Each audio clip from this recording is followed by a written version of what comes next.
Assalamualaikum warahmatullahi wabarakatuh. Bismillahirrahmanirrahim. Alhamdulillahirabbil alamin. Allahumma sholli ala sayyidina wa maulana Muhammadin nabiyil ummi ahadi bil ali al qadri azimil zahi wa ala alihi wa sahbihi wa sallim taslima. Sebelum kami mulai, seperti biasa kami mengucapkan banyak terima kasih atas kehadiran Bapak, Ibu, adik-adik yang dimuliakannya Allah Subhanahu wa Ta'ala. Mudah-mudahan kita semua mendapatkan keberkahan, hidayah, dan selalu mendapatkan limpahan rahmatnya Allah Subhanahu wa Ta'ala. Dan juga tak lupa kami ucapkan juga terima kasih kepada murid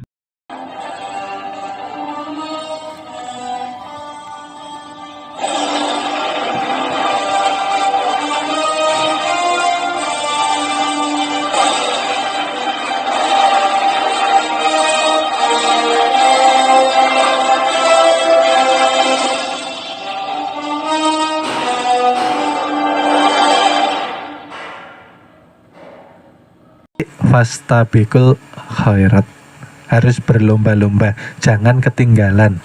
Boleh di dalam dunia kita ketinggalan, tapi jangan bersedih, karena dunia bukan puncak tujuan dan puncak kebahagiaan.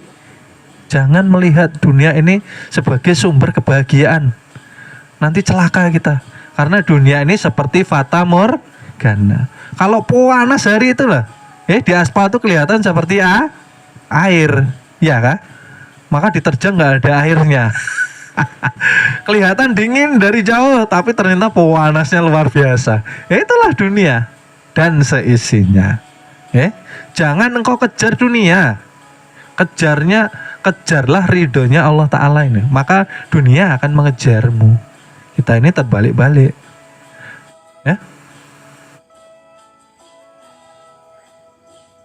Jadi setelah memahami seperti ini, sudah istighfar, sudah taubat, sudah kita menuntut ilmu yang hukumnya fardu ain tadi.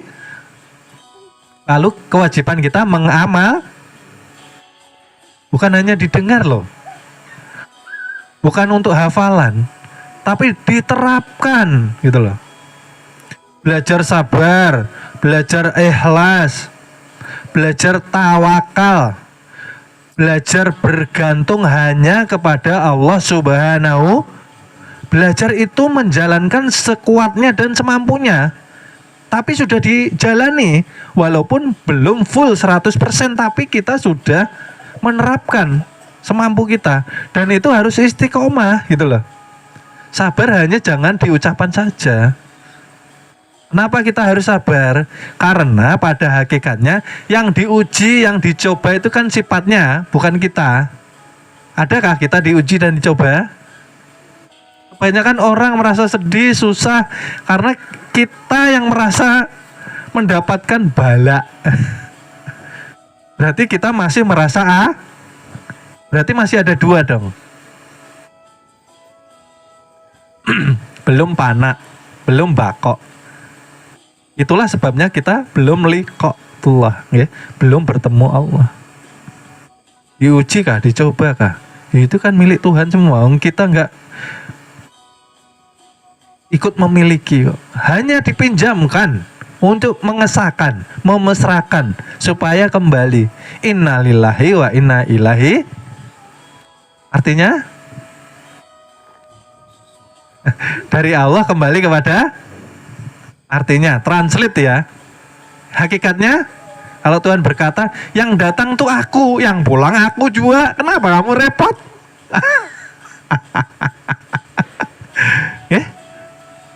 Susah. Ya memang perlu yang namanya pelatihan. Perlu yang namanya niat yang kuat. Ya. Hijrah itu enggak bisa setengah-setengah. Kalau sudah kita menetapkan hidup untuk hijrah kepada Tuhan, ya Tuhan yang harus kita prioritaskan di dalam dunia kita.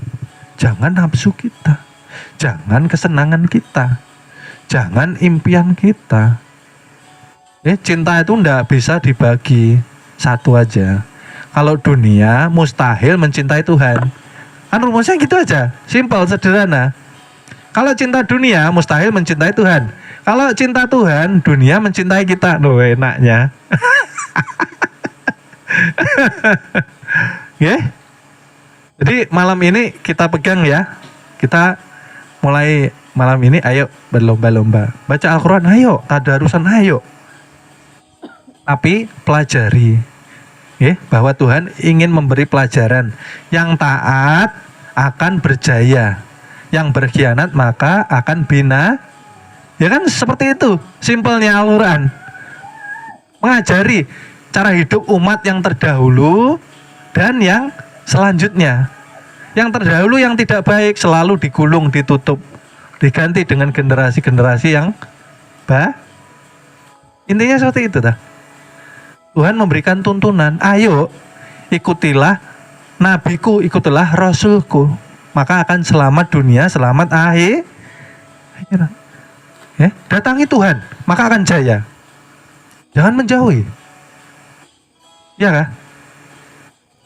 Terus selama ini saya belum dapat guru. Rasanya, artinya masih banyak kotoran yang melekat di diri kita. Itu tadi kita ajarkan istighfar. Mata ini dimintakan ampun, telinga dimintakan ampun, ucapan mulut dimintakan ampun, apalagi perut dimintakan ampun, syahwat, dimintakan ampun, kaki dimintakan ampun, semua mintakan ampun. Karena terkadang kita lupa istighfar itu hanya satu aja, nggak ngerti tujuannya. Yang diistighfarkan ini siapa?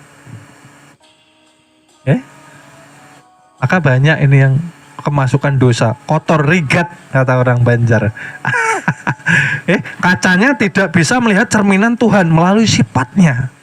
Maka hidupnya tidak pernah tenang, gelisah saja. Banyak masalah, ya Allah luar biasa. Ujian dan cobaan pasti datang silih berganti. Guru, kapan ujian dan cobaan saya berhenti? Ketika engkau nanti berpulang ke rahmat. Selama hidup pasti akan menguji keimanan kita karena kita sudah bersyahadat. Tapi ujian itu datang, kita terima dengan sukacita. Kita terima dengan kekuatan keimanan karena kita tidak merasa berat. Karena kita sudah mempanakan diri, Kalau yang kita yang merasa diuji, kita yang merasa dicoba, nangis terus, mata merah terus. Apa nih ujian selesai? Merasa ada, pasti berat. Paham ya? Itulah gunanya kita belajar ketika kita melafazkan zikir la ilaha illallah, la ilaha illallah, yang wujud hanya Allah, yang hidup hanya Allah, yang bergerak hanya Allah, semuanya tampak daripada kebesaran Allah. Nah, itu loh zikir hakiki, bukan di lisan. Di lisan tanpa mengenal mustahil tenang hati kita. Zikir tanpa mengenal tidak ada peresapannya. Paham ya? Kalau sudah la ilaha illallah, la ilaha illallah, kuat keimanan kita. Sudah Tuhan aja yang ada sudah. Kita ini kalau tidak menyebut Tuhan dalam sehari kita kangen. Itulah tanda-tanda di dalam hati kita diberikan hidayah cahaya nur keimanan. Kalau sehari kita tidak nyebut kok nggak ada kangen sama Tuhan. Istighfar banyaki. Istighfar banyaki supaya mendapatkan hidayah nur dari Tuhan. Ya Allah, berikan setetes cintamu pada hamba nih. Supaya kita kangen terus nih. Orang pacaran itu kalau ndak menyebut kurang afdol kayaknya ya. Kalau pacaran kita kalau menyebut Tuhan tanpa kerinduan, tanpa kebahagiaan, artinya kita belum mendapatkan secercah hidayah nur, belum dimasukkan ke dalam qalbu. La ilaha illallah, la ilaha illallah, timbul sabar. La ilaha illallah, timbul tawakal. La ilaha illallah, timbul keberserahan diri kepada Allah. Karena yang wujud semua Allah. Tuhan memang laisa, tapi kelaisaannya bisa kita rasakan. Laisa, tapi sifat basornya nyata melalui mata iya kah? Laisa memang, tapi kalamnya nyata melalui mulut iya kah? Seperti itu. Jadi setiap hari, ayo kita berlomba-lomba berbuat amal kebaikan yang menuju kepada akhirat disertai dengan ilmu, ya. Tanpa ilmu celaka. Lah itu loh. Kebanyakan sekarang berlomba-lomba. Syariatnya dikencangi. Ya. Tapi masih merasa innya yang beribadah. Nah, neraka jua. Bisakah kita jasad tanpa rohani bisa berdiri sholat enggak? Enggak bisa. Enggak usah ribet. Kita pakai logika saja. Artinya di dalam diri ini ada zahir, ada batin. Ada dunia, ada akhir. Dikatakan dunia yang nampak, dikatakan akhirat yang tidak nampak, goib, sir, laisa, tapinya. Artinya apa? Dunia akhirat itu sekarang ini, bukan besok-besok. Melihat Tuhan nunggu di akhirat. Berarti bukan umatnya Rasulullah. Bukan termasuk daripada umatnya junjungan Nabi besar Nabi Muhammad Sallallahu Alaihi Wasallam. Karena Nabi kita, Rasul kita ini yang kita cintai ini, Nabi dan Rasul ini yang kita bangga-banggakan ini, bertemu Tuhan ini di dunia ini. Gimana? Di dalam dirinya, melalui apa? Melalui sifatnya yang zahir. Ngalih benar, susah betul. Kita belum bisa bertemu dengan Tuhan karena kebesaran ego kita. Tidak mau tafakur, berjalan tidak merasakan daya hidup dari Tuhan, tidak merasakan bahwa yang menggerakkan kaki ini ruhani. Kaki aja yang dilihat yang berjalan. Kadang mau tafakur gitu loh. Barang siapa buta di dunia maka lebih buta di akhirat. Betulkah kada? Ya. Urusan rezeki saya ulang ya Allah, ya Robbi. Kuncinya di mana? Ketawakalan kita yang kurang. Tawakal itu apa sih? Seperti ini, ketika kita dikejar harimau di ujung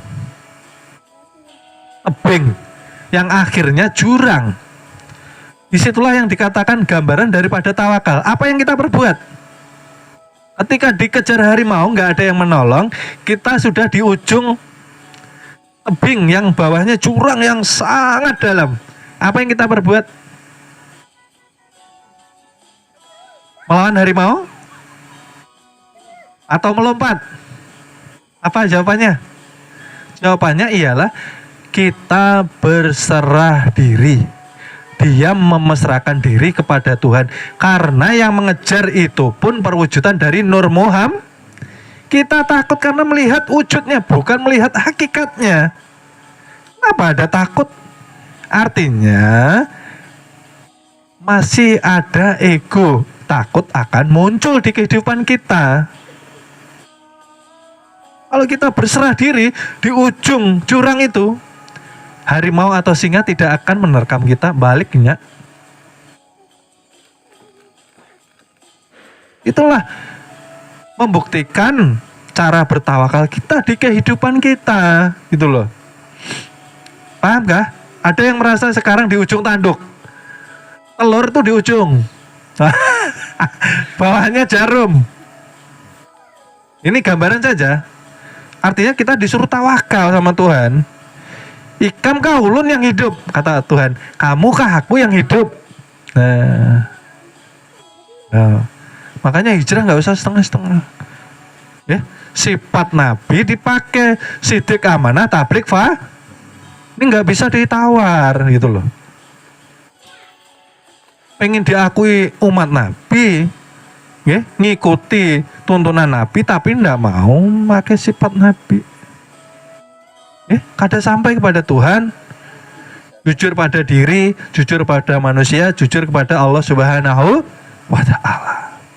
Jujurlah bahwa kita ini hanya apa?